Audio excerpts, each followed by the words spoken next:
nagustuhan ako. Yung upuan, may bisagra sa gitna.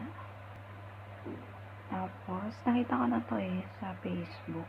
Itong upuan na to. Ayan, ang itsura niya. Ayan. Yan ang itsura niya. Tapos, pag inano mo siya, diba? Ang galing niya. Magiging ano siya.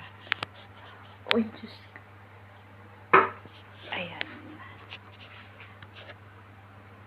Diba? Naging hagdan siya. Pang-kusina siya. Para siya ay kung ano kukunin sa mga taas-taas. Mga kagaya niyan, mga cabinet sa taas.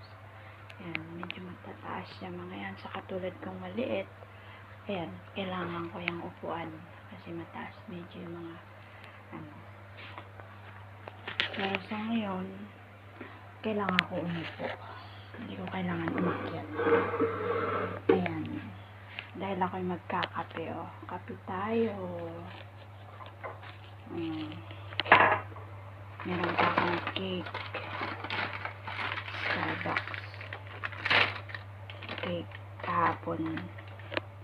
Naradalak pa. Tapos meron pa akong sandwich. Ano pa laman? Pero, ano naman ang palaman? Updated naman ang mga palaman. Ayan. Ang daming laman ng rep. Pwede mang kainin kahit anong gusto mong kainin. Inumin mo kung anong gusto mong inumin. Yan.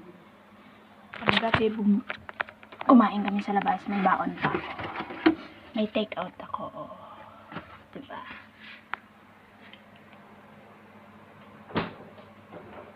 Ayan, may freezer din. Mukhang hindi pa nagagamit yung freezer.